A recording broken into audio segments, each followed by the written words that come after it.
We're going to learn about shapes and forms. So shape is something that is two-dimensional. It is flat, it is one-sided.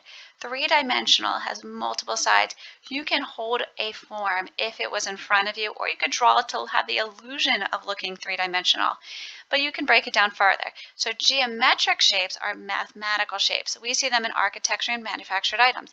Organic shapes, they're shapes found in nature, and they have characteristics that are free-flowing, informal, and irregular. So over here, we're going to draw our two-dimensional geometric shapes. So circles and ovals and squares, trapezoid, hexagon, octagon, pentagon.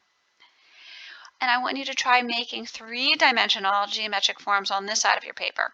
So a sphere is a circle, but you have to color it in and shade it, otherwise it's just going to look like a circle. A cylinder, a cube, a rectangular prism, and a pyramid. And I'll show you some examples on the next part. And then I want you to practice drawing your organic shapes. So your leaf and your hand and your cloud are just some examples of organic shapes. So do the best that you can and have fun working with your shapes. So here you have your shapes. You have your geometric shapes. You have your square, circle, rectangle, oval, triangle, and then of course your organic shapes, your free form.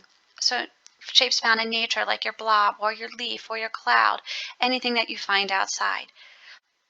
Here are some more examples of geometric shapes. So geometric shapes, these are all two-dimensional except for the cube. That is three-dimensional. But you have some of your simple shapes like your triangle, rectangle, circle.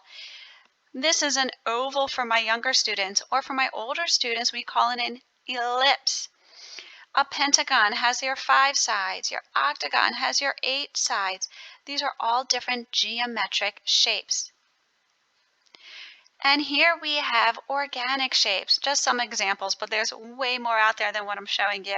You have flowers and leaves, you have butterfly wings, and anything really that you can find outside in nature could count as a as an organic shape, as long as it's not made by a man. Then we have forms. So forms are shapes that are three-dimensional. So remember, your sphere, you need to shade that in, because if you don't do that, it's going to look just like a circle.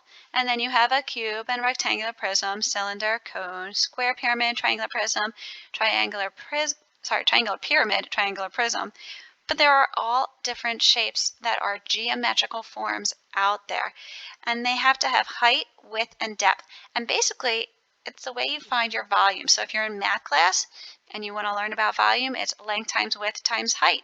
So height, width, and depth help you find that.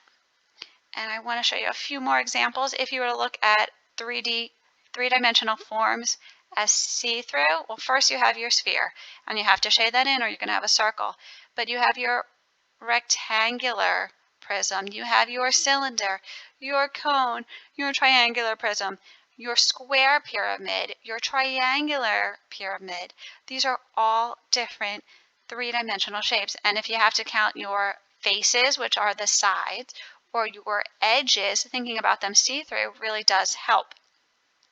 And if you really want to learn how to make them truly correct, make sure you watch the videos on 1-point and 2-point perspective, because if you're only watching and drawing what you know and you're just drawing 2 squares and connecting the corners, it's correct, but it's not 100% correct. So you want to make sure you learn about perspective too. I hope you have fun incorporating shapes into your artwork.